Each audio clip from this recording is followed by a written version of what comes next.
அனைவருக்கும் வணக்கம். இந்த வீடியோவில் என்ன பார்க்க போகிறோம்னா, அழகர் மலையில் அமைந்துள்ள பழமுதிர் சோலை அல்லது சோலைமலை முருகப்பெருமானின் சிறப்புகள் பற்றி தான் இந்த வீடியோவிலேயே சுவாரஸ்யமான தகவல்களை தெரிஞ்சுக்கலாம். வாங்க வீடியோக்குள்ளே போகலாம். இந்த வீடியோ உங்களுக்கு பிடிச்சிருந்தால் லைக் பண்ணுங்கள், ஷேர் பண்ணுங்கள், கமெண்ட் பண்ணுங்கள். இன்னும் நீங்கள் உற்சாகம் மீடியா சேனலை சப்ஸ்கிரைப் பண்ணாமல் இருந்தீங்கன்னா சப்ஸ்கிரைப் பண்ணிக்கோங்க. கூடவே இருக்கிற பெல் ஐக்கானை கிளிக் பண்ணிக்கோங்க. வாங்க வீடியோக்குள்ளே போகலாம். மதுரையில் இருந்து 25 கிலோமீட்டர் தொலைவில் உள்ள பழமுதிர் சோலை 6 படை வீடு என அழைக்கப்படுகிறதுங்க. முருகப்பெருமானின் 6 முக்கிய தலங்களில் ஒன்றாகும். திருப்பரங்குன்றம் சுப்பிரமணிய சுவாமி கோவில், பழனிமலை தண்டாயுதபாணி சாமி கோவில், சுவாமிமலை சுவாமிநாத சுவாமி கோவில், திருச்செந்தூர் செந்தில் ஆண்டவர் கோவில் மற்றும் திருத்தணி சுப்பிரமணிய சுவாமி கோவில் ஆகியவை முருகப்பெருமானின் மற்ற முக்கிய தலங்களாகுங்க. சுற்றி காடுகள் கொண்ட மலையின் உச்சியில் விஷ்ணு அழகர் கோவிலுக்கு மிக அருகில் உள்ளதுங்க. இங்கு முருகப்பெருமான் தனது 2 தெய்வீக மனைவிகளான வள்ளி மற்றும் தெய்வானையுடன் காட்சி தருகிறாருங்க. இறைவனின் அருளை பெற பக்தர்கள் இங்கு வருகிறாருங்க. திருமணம், குழந்தை மற்றும் கல்வி ஆசீர்வாதத்துக்காக ஏராளமான பக்தர்கள் இங்கு வருகின்றனர். இந்த இடத்தின் இயற்கை அழகும் இங்கு பல பார்வையாளர்களும் ஈர்க்கிறதுங்க. முருகப்பெருமானின் தீவிர பக்தரான ஒரு சிறந்த தமிழ் கவிஞர் ஔவையார். கோவிலுக்கு அருகிலுள்ள ஒரு மரத்தடியில் இறைவனால் சோதிக்கப்பட்டார். இம்மரம் இன்றும் கோவிலுக்கு வரும் பக்தர்களால் வழிபடப்பட்டு வருகிறதுங்க. புராணத்தின்படி ஔவையார் வெயிலில் பயணம் செய்த போது ஒரு பழமரத்தின் கீழ் தஞ்சம் அடைந்தாருங்க. இந்த பிரபலமான விஷ்ணு தலங்களில் ஒன்றாக அழகர் மலையில் அமைந்துள்ள பழமுதிர் சோலை அல்லது சோலைமலை முருகப்பெருமானின் அறுபடை வீடுகளில் 6ஆம் படை வீடாக திகழ்கிறதுங்க. அருணகிரிநாதர் திருப்புகழில் இத்தலம் பற்றி பாடியுள்ளாருங்க. தனது புலமையால் புகழின் உச்சிக்கு சென்ற ஔவையாருக்கு தான் என்ற அகங்காரம் ஏற்பட்டதுங்க. அந்த அகங்காரத்திலிருந்து ஔவையாரை விடுவிக்க எண்ணிய முருகன் ஔவை மதுரைக்கு காட்டு வழியாக நடந்து செல்லும் வழியில் ஆடு மேய்க்கும் சிறுவனாக தோன்றி வந்தாருங்க. அங்கிருந்து ஒரு நாவல் மரத்தின் கிளை ஒன்றில் ஏறி அமர்ந்து கொண்டாருங்க. நடந்து வந்த களைப்பால் அந்த மரத்தின் அடியில் வந்து அமர்ந்தார் ஔவையார். நீண்ட தொலைவு பயணம் செய்திருப்பதால் ஔவையாருக்கு களைப்பையும் தந்திருந்தது. வயிறு பசியாகவும் இருந்ததுங்க. அப்பொழுது தற்செயலாக வந்த அந்த மரத்து கிளையில் ஆடு மேய்க்கும் சிறுவன் ஒருவன் அமர்ந்திருப்பதை கண்டாருங்க. அந்த மரத்தில் நிறைய நாவல் பழங்கள் இருப்பதையும் பார்த்தார். குழந்தாய், எனக்கு பசியாக இருக்கிறது, சிறிது நாவல் பழங்கள் பறித்து தர முடியுமா என்று கேட்டாருங்க ஔவையார். அதற்கு சிறுவனாக இருந்த முருகப்பெருமான், சுட்ட பழம் வேண்டுமா, சுடாத பழம் வேண்டுமா என்று கேட்டாருங்க. சிறுவனின் கேள்வி ஔவையாருக்கு புரியவில்லைங்க. பழத்தில் கூட சுட்ட பழம் சுடாத பழம் இருக்கிறதா என்று எண்ணிக்கொண்டார். விளையாட்டாக, சுடாத பழத்தை கொடுப்பாயா என்று கேட்டார் ஔவையார். சுடாத பழம் வேண்டுமா? சரி, உலுக்கி விடுகிறேன், சுடாத பழம் பார்த்து எடுத்துக்கோ என்று கூறி நாவல் மரத்தின் கிளை ஒன்றை சிறுவனாகிய முருகப்பெருமான் உலுக்க பழங்கள் அதிலிருந்து கீழே உதிர்ந்து விழுந்தன. அந்த பழங்களை பொறுக்கிய ஔவை அந்த பழத்தின் மண் ஒட்டி இருப்பதை கண்டார். அவற்றை நீக்கும் பொருட்டு வாயால் ஊதினார். இதை பார்த்து கொண்டிருந்த சிறுவனாகிய முருகப்பெருமான், என்ன பாட்டி, பழம் சுடுகிறதா என்று கேட்டார். சிறுவனின் அந்த ஒரு கேள்வியே ஔவையாரின் அகங்காரம் பறந்து போனது. தன்னையே சிந்திக்க வைத்த இந்த சிறுவன் நிச்சயம் மானுடனாக இருக்க முடியாது என்று கவனித்த ஔவையார், குழந்தாய், நீ யாரப்பா என்று கேட்டார். மரக்கிளையில் இருந்த கீழே குதித்த சிறுவன் முருகப்பெருமான் தனது சுய உருவத்தை காண்பித்து ௌவையாருக்கு அருள் பாலித்தார். இந்த திருவிளையாடல் நடந்த நாவல் மரத்தின் கிளை மரம் இன்றும் சோலைமலை உச்சியில் காணப்படுகிறது. சோலைமலை முருகன் கோவிலுக்கு சற்று முன்னதாக இந்த மரத்தை இன்றும் நாம் பார்க்கலாங்க. உயிர்களின் மீது உலகப்பற்று என்னும் மணல் ஒட்டி கொண்டிருக்கிறது. அதை போக்க வெறும் கல்வி அறிவு மட்டும் போதாதுங்க. இறைவனை அறியும் மெய்யறிவும் தேவைப்படுகிறது. நான் என்ற பற்று அகன்றால் இறைவனை உணரலாம் என்ற தத்துவத்தை உணர்த்துகிறதுங்க இந்த முருகப்பெருமானின் திருவிளையாடல். அறுபடை வீடுகளின் மூலஸ்தானத்தில் தம்பதிகளுடன் முருகன் காட்சி தருகிறாருங்க. கோவிலின் சோலைமலை மட்டுமே கந்த சஷ்டி திருவிழா தொடர்ச்சியாக இங்கு திருக்கல்யாணமும் முருகன் ஔவையாரின் சுட்ட பழம் வேண்டுமா, சுடாத பழம் வேண்டுமா என கேட்ட திருவிளையாடலும் நடத்தப்படுகிறதுங்க. சாதாரணமாக நாவல் மரத்தில் ஆடி ஆவணி மாதங்களில்தான் பழம் பழுக்கும். ஆனால் இத்தலத்தில் உள்ள நாவல் மரத்தில் சஷ்டி காலமான ஐப்பசி மாதத்தில் பழம் பழுக்கும் அதிசயம் நடக்கிறதுங்க. 1000 முதல் 2000 ஆண்டுகள் பழமையான இக்கோவிலில் ஆரம்ப காலத்தில் வேல் மட்டுமே இருந்ததுங்க. பிற்காலத்தில் வள்ளி தெய்வானையுடன் ஞான தியான ஆதி வேலுடன் ஒரே பீடத்தில் முருகன் என்ற கோலத்தில் அருள் பாலிக்கும் சிலை அமைக்கப்பட்டதுங்க. முருகனுக்கு வலப்புறம் வித்தக விநாயகர் சன்னதி உள்ளதுங்க. பழமுதிர் சோலை முருகன் கோவிலில் இருந்து மலை மீது சிறிது தூரம் சென்றால் நூபுர கங்கை தீர்த்தம் உள்ளதுங்க. இந்த தீர்த்தத்தில் நீராடி காவல் தெய்வமான ராக்காயி அம்மனை தரிசிக்கலாங்க. மலை அடிவாரத்தில் கள்ளழகர் கோவில் அமைந்துள்ளதுங்க.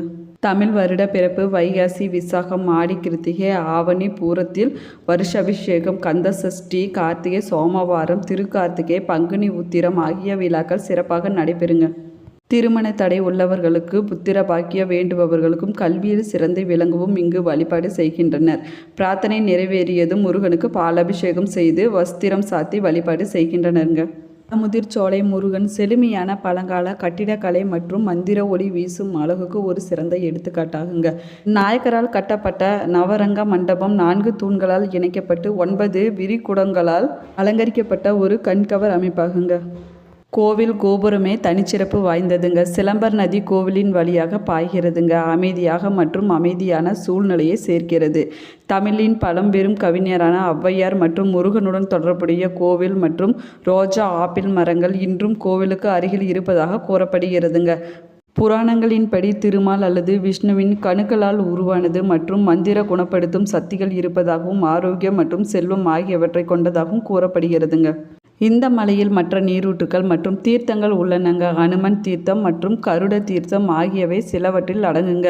கோடையில் நீர்மட்டம் உயரும் மற்றும் குளிர்காலத்தில் குறையும் என்பதால் மூலவாவி என்று அழைக்கப்படும் குளம் அதனுடன் தொடர்புடைய சில மர்மங்களை கொண்டுள்ளதுங்க. புனிதமான சித்த அகஸ்தியரால் இந்த குளத்தை கட்டியதாக கூறப்படுகிறது. பழம் உண்ணும் வௌவால்கள் கோவிலுக்கு அருகில் அதிக எண்ணிக்கையில் கிளைகளில் தொங்கி புதிய பழுத்த பழங்களை சுவைக்க காத்திருக்கின்றனங்க.